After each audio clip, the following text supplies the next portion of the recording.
Hey folks, my guest today is Igor Stepanovich. He loves solving real problems with innovative and creative solutions. His specialty is geospatial technology and real-time delivery of cloud and mobile applications, now building a field workforce automation tool at gruntify.com. Igor, you ready to take us to the top? I am Nathan. All right. What Hello. does field workforce automation mean? Well, we help our clients effectively be more productive in the field. So we automate their field operations through technology, make sure the right person receives the right information at the right time. And our aim is really to boost productivity and save money for our clients. And who are these clients? Can you name a couple of them? Yeah, sure. We have clients in the United States and in Australia. For example, we have Modus, a company in the United States that's rolling out 5G hardware all over this country. We have CoreLogic as one of our property clients, and we have multiple government clients in Australia and in the United States. For example, the city of San Jose. Oh wow. And so City of San Jose, if they have like repair people, they'll use your tool to manage their repair people, or how's that work? Yeah, well, they actually have multiple uses for our technology, including responses to the fires in the city and emergencies, as well as various housing related use cases.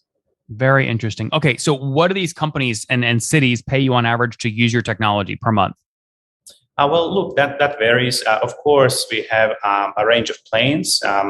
Obviously, the professional is our entry level plane and provides for inspections. And then, if you want to go to more advanced field workflows, you go up to a business plane, which is we charge at $49 per person per month. And obviously, for our largest clients, we provide a premium service we call the enterprise plan, and that's usually priced on application. Okay, but what would you say? I know there's a lot of different options here, but what would you say a sweet spot? Is a sweet spot like $1,000 a month or 3,000 a month or what? Uh, Based on the number of seats, obviously, that varies, but most people fit within about 5,000 to about 7,000 a month. I see, and that's usually about how many seats? 6,000 a month. That's approximately 500, 600 seats. Interesting. Okay, 6K per month is five. Okay, per month is you said 50 seats or 500 seats? 500, but we provide obviously, for higher volumes, we provide discounts. So we basically charge less. The more users you have, the less you pay. And tell me more of the backstory here. When did you launch the company, Igor? We actually launched in Australia out of an innovation challenge. One of our early clients posted a challenge trying to solve a problem for their graffiti and vandalism issues. And we pitched our solution and built a prototype, an early prototype, which we took from there and then basically Igor, modified. what year was that? That was 2016.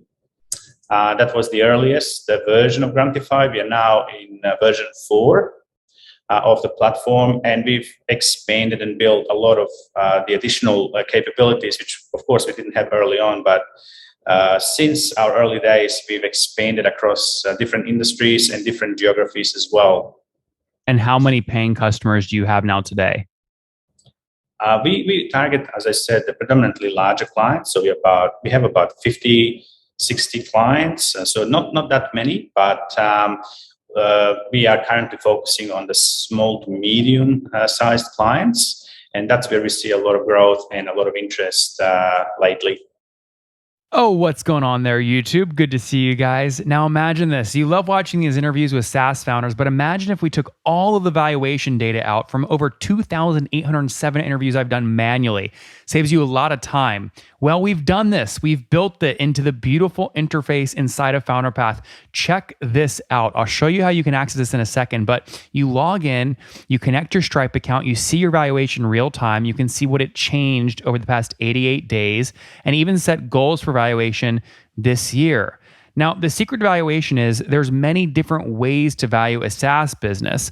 So the reason you're going to see 3 or 4 different valuations inside of your FounderPath dashboard, this is all free by the way, is because depending on who's doing the buying of your SaaS company, you're going to get a different valuation. A VC is going to pay a different valuation. Private equity firm is different. If you're going to do a minority sale, that's different. And if you sell the whole business, that's a different valuation. You can see all those when I hover over here. Right. So the teal is what a VC would pay. Yellow is what private equity. And red is if you sold the whole thing outright. Now, what's cool about this is not built off random data. Again, you guys hear these interviews on YouTube. All these data are built from real-time valuation data points founders share with us on the show. So traction, 1.2 million, seed round, 3.7 raise. They sold 22% of their business. Go in here and filter by the event. Maybe you only want to see companies that have sold the whole business. Well, here are a bunch that have been acquired, the valuation and the multiple. Maybe you're going out right now and you're raising your seed round. Well, go in here and look at all this recent seed deals that went down, what they raised, what valuation they raised at, and what percent that they sold. There's never been a larger data set of SaaS valuations than what you can get now inside of FounderPath, and we're thrilled to bring it to you. All right, we're going to go back to the YouTube video here in a second, but if you want to check this tool out, if you want to jump in and sign up, you can check it out for free to get your valuation at this link, founderpath.com/products/valuations. Or if you go to founderpath.com and hover over products, click on get your valuation here and go ahead and sign up to give it a whirl. Again, all that valuation data live right inside the platform. I hope to see you there. All right, let's jump back into the interview. I mean, if I take, what would you say, 55 customers times 6,000 a month on average, what you guys are doing about $330,000 a month right now in revenue? Yeah, well, yes, sort of. It's more about 250 at the moment, 250K, but that's growing. And we are obviously this year also launching in Europe, which is a big market opportunity for us, as well as we are starting to grow in Singapore, so across Asia, Asian market there. So we see a lot of opportunities for this type of technology this year and beyond. And if you're doing $250,000 a month in revenue today, Igor, what were you doing about a year ago? Probably about a half, if that.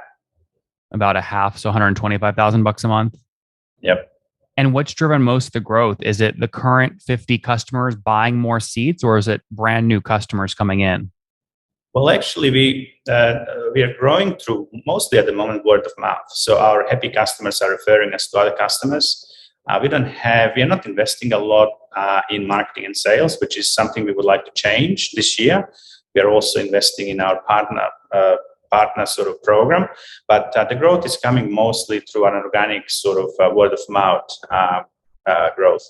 It's the best way to do it. And have you done this all bootstrapped, or did you decide to raise capital? Now we are 100% bootstrapped at the moment, but hey, I love that. That's awesome. And we've done that for a number of years. Obviously, we are very conservative with our money. So with the money that we earn, we invest and reinvest back into the business. So that's been working okay. But we are hitting the stage where I think we should really accelerate our growth because the platform is starting to be very mature. We have validated it in the marketplace. So it's all about growth now. And we'll do that. Raising round. The raise is coming. All right. So how you might go to the dark side then. How much would you look at raising this year? We're looking to raise between 5 and 10 million, hopefully, to grow internationally. So that's really our aim. And that's what we're working on at the moment. But right now, you're the sole founder. Do you own 100% of the business? Yes. That's amazing. Correct. No co-founders, huh? No, unfortunately not. I've been a lone wolf for a while now. But how did you get the MVP live? Did you code it yourself? No. Well, actually, we had a team of 3 early on. So I did not code it myself, but I do come from technical background, as you might appreciate. I used to be a geospatial computer programmer back in the day. So I come from that dark side. Yeah, you're right. Okay. But so what happened to the other 2 people, though? They're still here. They are still with me. Now we have about 22. So we have grown, slightly over the last 4 or 5 years. And every year we would put on, 2 or 3, 5 people, depending on what was needed. But we are growing organically, as I said. Yeah, but Igor, how did you get those first 2 people to do work for you without giving them equity? Did you have a bunch of money you could pay them, like a full salary? That's a great question. No, Grantify was born out of another company which I started called GIS People, and that's a professional services company servicing oil and gas and mining clients. That company actually is the one that developed Grantify, and then Grantify was spun out of that company and became an entity of its own. It took over our other operations. Really, it became our primary focus, but.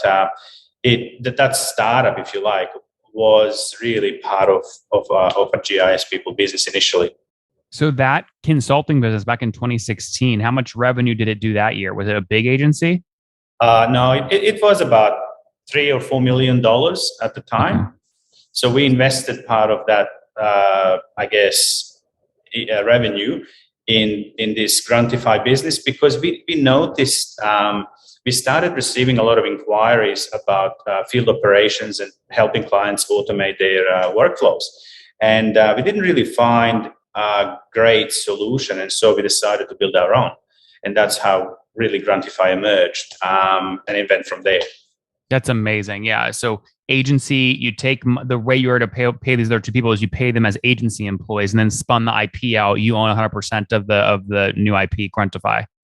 100% correct. Yes. I see. Okay. So you want to raise 5 to 10 million. It sounds like this year to put the pedal to the metal, go a little bit faster. How much equity are you willing to sell for $5 million? Well, that really, I guess, depends on the arrangements that we negotiate with our investors. We're looking probably about 20% of the business, 25 maximum. Again, depending on what other than the money, what else they can bring to the table, because some people might be able to open some doors and create introductions. And sometimes that's a lot more valuable than the money itself. At the moment, money is somewhat cheap, as they say, and there's plenty of it around. But good connections and introductions are, to me, worth more than just money itself. So if someone's listening right now and they're a top tier VC and they think you'd get along with Igor and you're comfortable writing a $5 million check at a 20 million pre-money valuation, 25 million posts, buying about 20% of the business, Igor, they should email you. They should reach out to me right now. Very cool. All right. And you definitely want to go sort of the equity route. I mean, if someone offered you 2 or 3 million bucks in debt, but you keep all your equity, would you look at doing that or no? We would consider that, but like I said, it depends what else they can bring to the table. We are able to source money from the banks and whatnot. Yep. That would be a problem, but we're really looking for strategic partners and potentially bigger businesses that can, facilitate introductions and help us win more work, as well as just, help us kind of tool up in our marketing and sales departments, which is where most of the money would be invested in. You mentioned 22 folks on your team right now. How many of them are engineers? Other than myself, the chief financial officer and the chief operational COO, there would be effectively all of them are software engineers, testers. We use a Scrum methodology and Agile. So we have Scrum masters and product owners and those kinds of folks. But there would be about 18, 19 of them. No sales team, no paid marketing spend, all organic? At the moment, no. Correct. All organic. Interesting.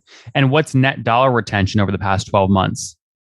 We literally don't lose any clients. Once we win them, they stick with us. What about expansion, though? If someone pays you $5,000 a month from a year ago, were you able to upsell them to $6,000 a month in 2022?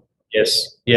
We see, especially from our larger clients, they start off with one project and then they introduce additional projects and additional teams. So we've had with some of our large clients, we've had basically clients come in and purchase, say, 100 licenses. Now they're over 1,000.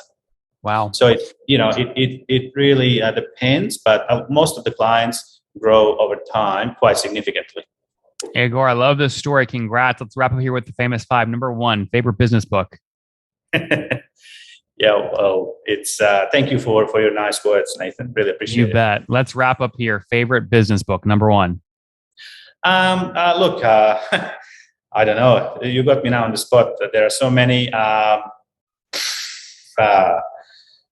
Can't think of them, but anything to do with startups, anything to do with innovation and not necessarily IT centric, I read a lot. Number two, is there a CEO you're following or studying? Not a single one. Again, there are many. I follow Elon Musk's of the world and CEOs of Google, Microsoft, and so on. But again, not a single person. I follow multiple people.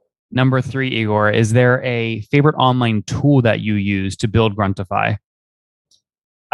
We do use, again, lots of tools, but we love Trello and Atlassian software called Jira. We use those tools a lot, so we love them. Number four, how many hours of sleep do you get every night? Can you repeat that? Sorry? How many hours of sleep do you get on the average night? Not many.